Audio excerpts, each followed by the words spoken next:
Alors on va passer à la deuxième partie qui correspond au tissu nerveux. Donc on va étudier les cellules qui composent le système nerveux. On va commencer par les neurones, cellules nerveuses. Ce sont des fibres nerveuses. Alors pourquoi est-ce qu'on utilise le mot de fibre? Parce que ce sont des cellules qui sont très longues. Même si elles sont microscopiques, elles sont de grande taille au niveau de leur longueur. Et elles vont être capables de transmettre des charges électriques tout le long de leur membrane pour transporter un message électrique. Le point de contact entre deux cellules nerveuses s'appelle une synapse. On verra un petit peu plus tard la structure de la synapse. Alors, l'ordre de progression du message nerveux, ça passe d'abord par la dendrite, ensuite le corps cellulaire, ensuite l'axone et ensuite les terminaisons nerveuses qui vont transmettre l'information soit à une autre cellule nerveuse, soit à un organe effecteur. Une petite particularité sur certaines cellules, c'est qu'autour de l'axone, vous allez pouvoir on va pouvoir observer certaines cellules qu'on appelle cellules de Schwann.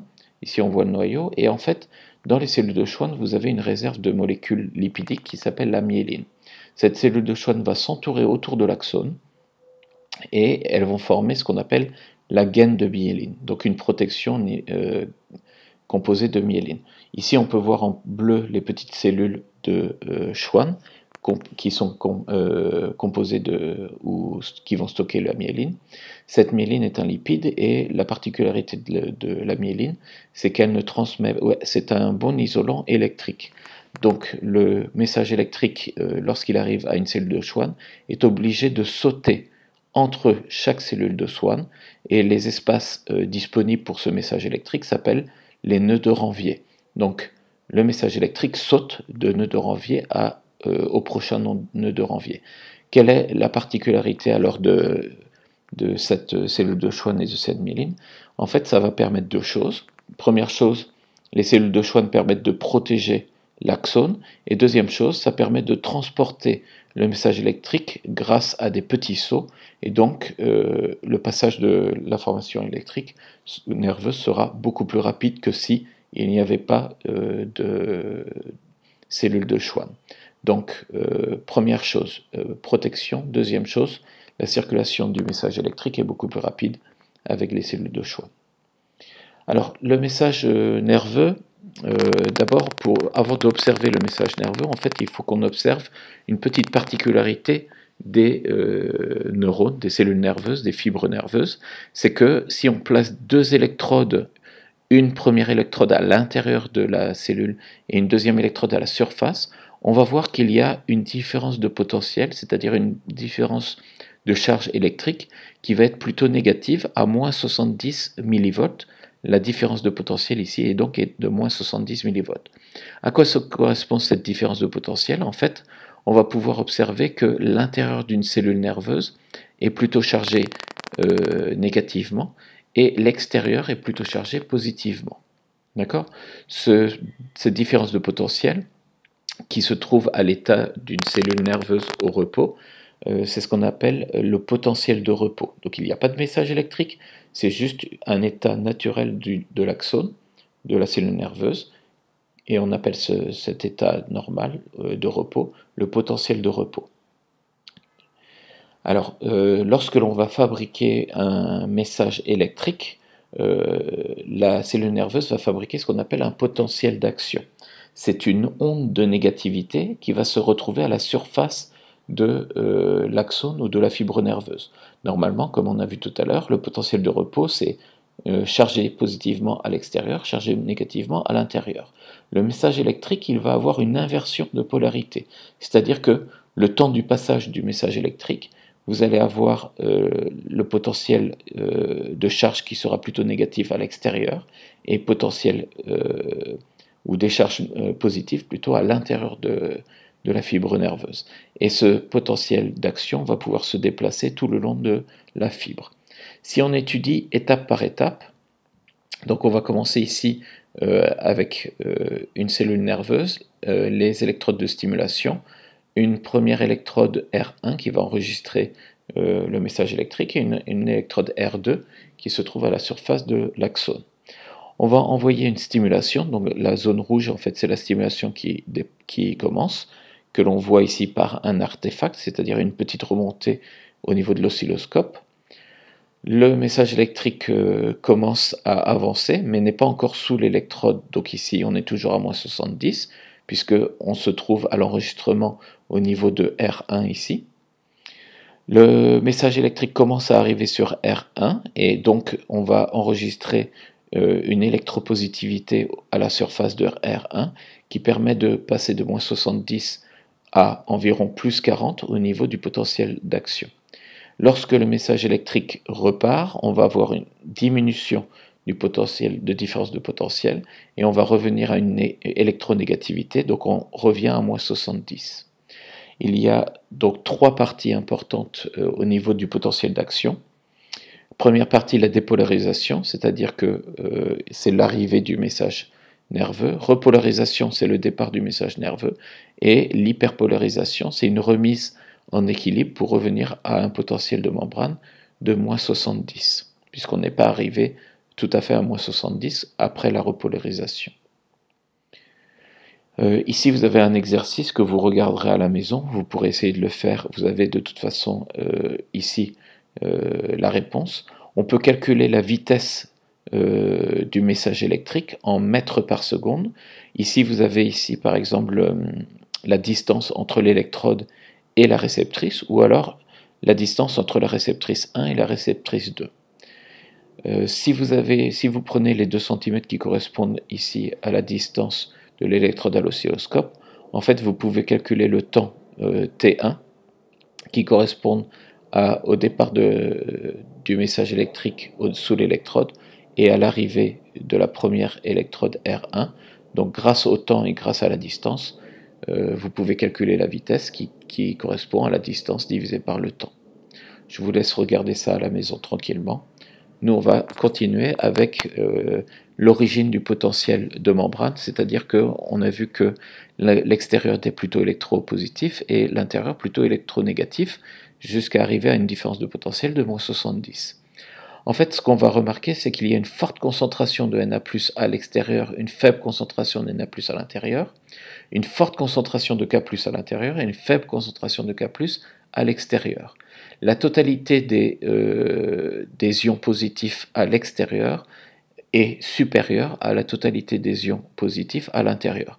Ce qui fait que l'intérieur n'est pas tout à fait négatif, il est moins électropositif que l'extérieur. Donc ici, pour faciliter la compréhension du phénomène, on écrit plus à l'extérieur, moins à l'intérieur, mais ce sont seulement des charges positives qui permettent cette différence de potentiel à la surface de la cellule nerveuse. Alors, pour la naissance du potentiel d'action, en fait, vous avez 3 protéines canales qui vont être importantes au niveau de la formation du potentiel d'action. La première chose, c'est que la stimulation va permettre l'ouverture de protéines canales ANA+. Comme la concentration est plus forte à l'extérieur et faible à l'intérieur, après l'ouverture de la protéine canale, vous avez le passage vers l'intérieur par une simple diffusion sans utilisation d'ATP vers l'intérieur des Na+. La suite va permettre d'activer les canaux AK+, qui eux vont faire sortir les K+ vers l'extérieur, vers le milieu où ils sont le moins concentrés. Donc là, vous avez la première protéine permet la dépolarisation, la protéine AK+ permet la repolarisation. Et pour revenir à un stade égal à moins 70 pour revenir à un potentiel d'action, potentiel de membrane qui est à moins 70, on va utiliser la dernière protéine qui est une pompe Na+, K+, qui permet, grâce à une molécule d'ATP, de renvoyer 3 Na+, vers l'extérieur de la cellule et 2 K+, vers l'intérieur de la cellule. D'accord ? Donc ces canaux sont voltage dépendants. Grâce à une stimulation ou grâce au changement électrique, vous allez avoir l'ouverture et la fermeture de ces canaux. Donc ici, vous avez l'explication de ces 3 protéines canales que je viens d'expliquer. Alors pour coder le message électrique, puisque le potentiel d'action ne change pas d'amplitude, c'est-à-dire la grandeur reste la même. On passe de moins 70 à plus 40 et de plus 40 à moins 70, que l'intensité soit forte ou faible. En fait, le codage de l'information nerveuse ne se passe pas sur l'amplitude du potentiel d'action, mais sur le nombre de potentiels d'action. Vous avez une intensité I1 qui est supérieure, donc de stimulation, qui est supérieure à I2. L'intensité, la stimulation est forte, la stimulation est plutôt faible. La différence ici, c'est le nombre de potentiels d'action au niveau du temps. Donc c'est la fréquence de potentiel d'action. Vous avez une haute fréquence de potentiel d'action, vous avez une fréquence de potentiel d'action qui est beaucoup plus faible dans la deuxième partie. Donc le système nerveux ou le centre nerveux comprend si l'intensité est forte ou faible en fonction du nombre de potentiels d'action qui lui est envoyé. Il existe une loi qu'il faut connaître que l'on appelle la loi du tout ou rien. Vous stimulez la fibre nerveuse et si la stimulation n'est pas suffisante, on n'arrive pas à dépasser un seuil de potentiel qui permet l'ouverture des canaux Na+, et des canaux K+. Donc ici, la première stimulation 1, 2 et 3, elles ne sont pas assez fortes pour ouvrir tous les canaux de la fibre. Si la stimulation 4, on va augmenter la stimulation 4 et on va voir que la stimulation est suffisante, donc elle va permettre l'ouverture de tous les canaux Na+, et tous les canaux K+, qui permet la naissance de potentiel d'action. On augmente encore les stimulations, donc 5, 6 et 7, les stimulations ont encore augmenté, mais le potentiel d'action, lui, n'augmente pas au niveau de l'amplitude, donc on reste au même. C'est-à-dire que le nombre de potentiels d'action augmente, mais l'amplitude ou la grandeur du potentiel d'action reste le même. Donc ce seuil de potentiel d'action, c'est la limite qui permet à la fibre nerveuse de créer un potentiel d'action ou de ne pas créer un potentiel d'action, en fonction de si la stimulation est suffisante ou insuffisante. Donc c'est la loi du tout ou rien. Maintenant, au niveau du nerf, on va aussi coder le message nerveux au niveau du nerf. Mais il faut faire attention ici, puisque un nerf se compose de plusieurs fibres nerveuses. Et lorsque l'on va enregistrer un message au niveau du nerf, on n'enregistre pas un potentiel d'action, on enregistre une activité électrique qui va augmenter, lui, en fonction de la stimulation. Donc les stimulations ici, c'est l'intensité des stimulations. Les stimulations sont faibles, les stimulations sont fortes. Alors ici, vous avez des stimulations qui sont trop faibles pour enregistrer un message électrique au niveau d'un nerf, mais ici, vous avez des stimulations suffisantes, et plus la stimulation augmente, plus le message électrique augmente dans le nerf. À quoi ça correspond cette augmentation? En fait, ça correspond au nombre de cellules nerveuses qui participent au message électrique. Si vous avez une grande stimulation, il y a toutes les cellules nerveuses qui vont transporter ce message électrique. Si la stimulation est faible, seulement quelques cellules nerveuses vont transporter le message électrique. Donc ici, au niveau d'un nerf, je répète, c'est au niveau d'un nerf, la stimulation augmente, le message électrique augmente. Mais on voit ici, à partir d'une certaine limite, vous avez un maximum de réponse du nerf. À quoi ça correspond ce maximum? En fait, c'est l'ensemble des cellules nerveuses d'un nerf qui est en train de transporter un message électrique. Donc le nombre de fibres nerveuses est limité dans un nerf. Ici on atteint le maximum, c'est-à-dire que toutes les cellules nerveuses transportent le message nerveux. La dernière partie, c'est le point de contact entre deux cellules nerveuses ou entre la cellule nerveuse et un organe. Et ce point de contact s'appelle la synapse. La synapse a pour particularité qu'elle transporte un message, mais qui n'est pas de type électrique, qui est de type chimique. C'est-à-dire qu'on va fabriquer une molécule chimique qui va transporter un message. Ces molécules chimiques s'appellent des neurohormones. Hormone parce que c'est une molécule chimique qui transporte une information, et neuro parce qu'elle est fabriquée par une cellule nerveuse. On appelle ça aussi un neurotransmetteur. Donc il y a deux types de synapses, entre un axone et un corps cellulaire, ou une synapse entre un axone et une dendrite, donc ce que l'on peut voir ici. Ici, au niveau de la structure, vous avez la première cellule au départ qui va recevoir un message électrique. Vous avez des vésicules qui ont en réserve des neurohormones. Le PA va arriver et permet la libération de ces neurohormones qui sont libérées dans l'espace synaptique. L'hormone va trouver le récepteur spécifique qui aura une forme complémentaire à l'hormone. Ce récepteur avec l'hormone devient actif et va changer la cellule que l'on appelle la cellule post-synaptique. Alors ça peut avoir deux effets. Un effet stimulateur, c'est-à-dire que la cellule va être activée, ou alors un effet inhibiteur, la cellule va être désactivée.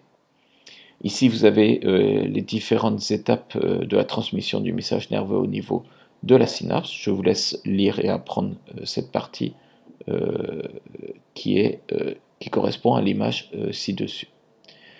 Une dernière chose que j'ai oublié de dire, c'est que après l'effet de l'hormone, donc pour éliminer l'effet de l'hormone, puisque l'hormone doit avoir un effet temporaire, on va casser l'hormone et les morceaux de l'hormone seront récupérés par la cellule présynaptique et sera remis en réserve pour une prochaine information électrique qui puisse arriver. Donc les hormones ici sont recyclées au niveau de la zone 6. Les hormones sont recyclées par le neurone présynaptique. Donc voilà, la deuxième partie sur le système nerveux est terminée. Bon courage.